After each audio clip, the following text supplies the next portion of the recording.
Question number 9 देखिए प्यारे बच्चों। और क्वेश्चन नंबर 9 में ये दिया गया है कि हमें एक समुच्चय दिया गया है a बराबर 0 से लेके 12 तक।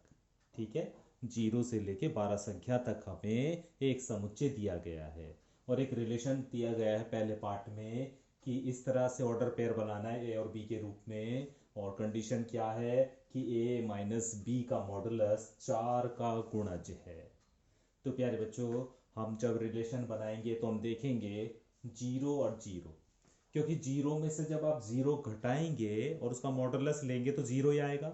और जीरो फोर का मल्टीपल होता है, गुणज होता है। ठीक है, इसी तरह जीरो और फोर, इन दोनों का जब हम डिफरेंस करेंगे तो फोर आएगा और फोर तो फोर का मल्टीपल होता है। 08, 012 या 11, है ना, क्योंकि वन में से वन घटाएंगे तो जीरो आएगा और जीरो फोर का मल्टीपल होता है।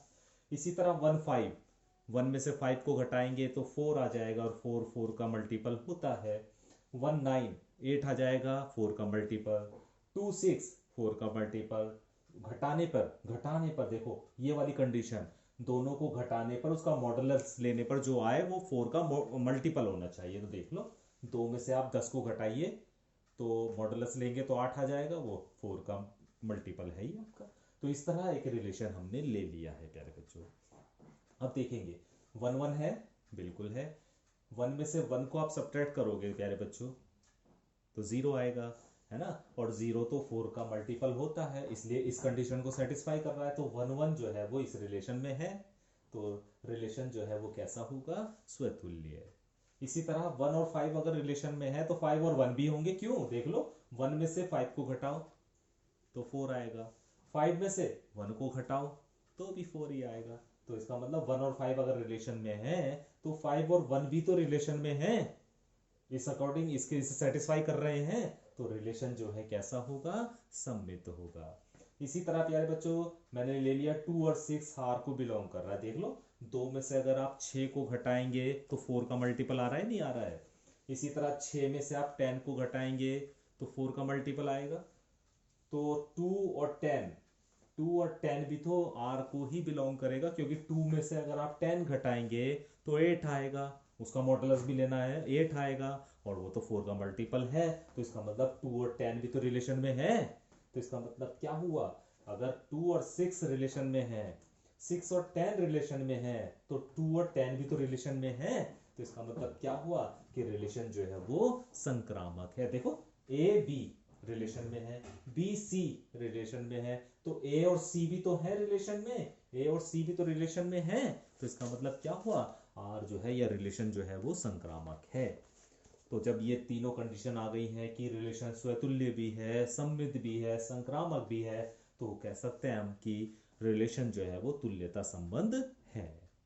ठीक है, अब इन्होंने ये कहा है कि प्रत्येक दशा में ऐसे अवयवों को ज्ञात कीजिए, प्रत्येक दशा में एक से संबंधित अवयवों को ज्ञात कीजिए। तो हमने इनमें से वो अवयव ले ले हैं जिनका एक से संबंध हो और इस कंडीशन को सेटिस्फाई करें। तो अवयव वो हमने ले लिए 159, इनका एक से संबंध फोर का मल्टीपल होता है। इसके अकॉर्डिंग देख लीजिए भाई, वन में से अगर आप वन को घटाएंगे, वन में से अगर आप वन को घटाएंगे तो ये समझ लीजिए ये ए है और ये बी है।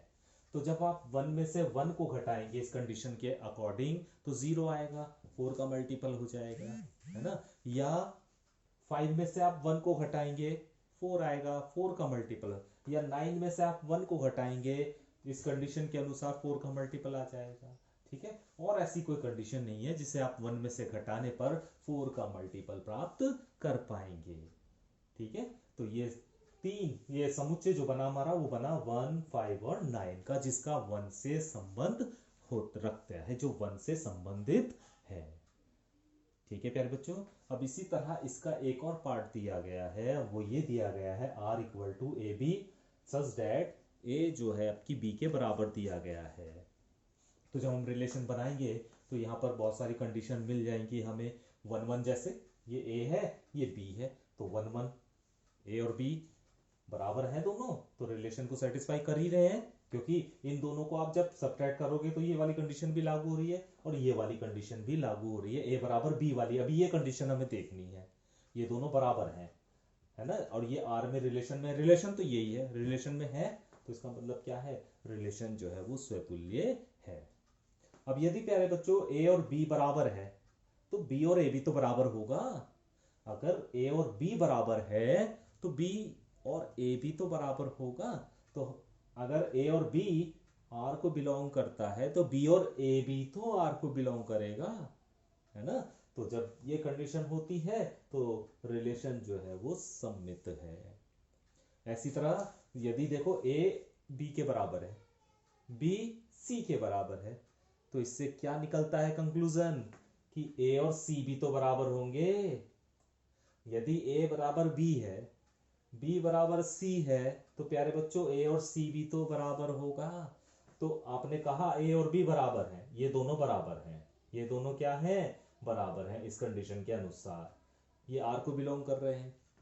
बी और सी भी बराबर हैं, बी और सी भी बराबर हैं, बी और सी भी क्या हैं, बराबर हैं, है ना, ये भी आर को बिलोंग कर रहे हैं। तो क्या कंडीशन आई हमारी, ए और सी भी क्या होंगे, बराबर होंगे, ए और सी भी इक्वल होंगे, ये भी आर को बिलोंग करेंगे। ठीक है, तो ये थर्ड कंडीशन भी हमारी सेटिस्फाई हो जाती है, तो आर जो है वो संक्रामक भी है। यहाँ पर लिख देंगे आर जो है वो संक्रामक है, अतः आर तुल्यता संबंध है। लास्ट में लिख देंगे आर तुल्यता संबंध है।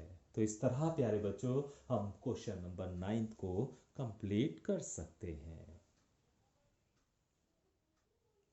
तो अभी प्यारे बच्चों आपको कई क्वेश्चन कराए जा चुके हैं एक्सरसाइज 1.1 के, है ना। क्वेश्चन नंबर 9 तक मैंने आपको बता दिए हैं, 1 से लेके क्वेश्चन नंबर 9 तक मैंने सब क्वेश्चन आपको कराए हैं और आपको अच्छे से बताया है कि स्वतुल्य कौन से होते हैं, संबंध सम्मित कौन सा होता है, संक्रामक संबंध क्या होता है या तुल्यता संबंध क्या होता है, इसके बारे में अभी आपको काफ़ी जानकारी हो गई होगी इन सभी क्वेश्चंस को करने के बाद।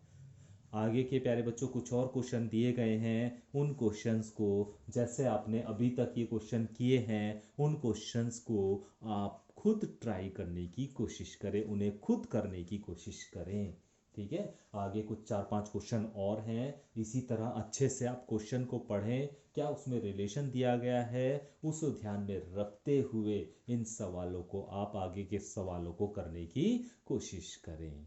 तो कल से हम प्यारे बच्चों इसके नए टॉपिक, कल या परसों से हम इसके नए टॉपिक की तरफ जाएंगे, है ना, जो इस एक्सरसाइज में आपका लास्ट टॉपिक होगा, जिसके आधार पर आपको एक्सरसाइज 1.2 करनी है, जो कि आपकी इस बार के सिलेबस में वहीं तक है। तो आज हम इतना ही काम करेंगे, आप जो भी क्वेश्चन बचे हुए हैं इस एक्सरसाइज के उसे अच्छे से समझिए और उसकी अच्छे से प्रैक्टिस कीजिए। Thank you.